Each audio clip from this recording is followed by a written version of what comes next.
Andy. I'm Darlene Superville. I'm a White House reporter for the Associated Press. Joe Biden is the oldest man to ever be elected president in the United States, and this year he is asking American voters to give him another term in office. So are you with me? He's 80 years old right now. He would be 86 years old at the end of a second term. He's begun to use his age as an argument for re-election, saying that he has developed a lot of wisdom and perspective over all of the years that he served in the United States Senate, 36 years, his time as vice president, 8 years, and now his time in the White House as president, and is bringing all of that to bear as he runs the country.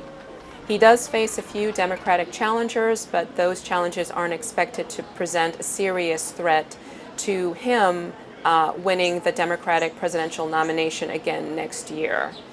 He has the full backing of the Democratic National Committee and was recently endorsed by a coalition of environmental groups, as well as a coalition of organized labor unions. As he campaigns for re-election, Biden likes to highlight several pieces of legislation that he was able to get through Congress during his time in office, beginning with the American Rescue Plan, which was passed during his opening months as president to help the country recover from the coronavirus pandemic and help the economy get back on its feet. He also talks about the bipartisan infrastructure bill that was passed. There's legislation to address a rash of gun violence and mass shootings around the country. There is legislation to pump money into the production of semiconductor chips, and there is also recent legislation that he signed called the Inflation Reduction Act to deal with inflation and also to pump several $100 billion into climate change initiatives. When I think of climate, I think of jobs. On the foreign policy front, Biden likes to talk about his efforts to keep NATO united as Ukraine continues to battle Russia's invasion. Biden also oversaw the withdrawal of U.S. troops from Afghanistan after more than 20 years.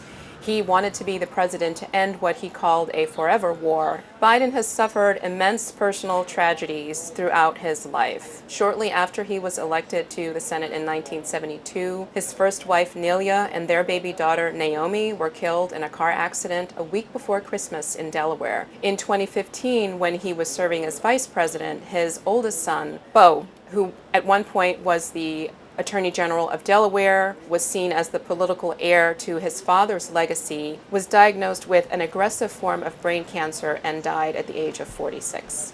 Controversy has followed Biden's remaining son, Hunter, throughout Biden's term in office, and Hunter has been a common attack line for Republicans, as well as the subject of a DOJ investigation.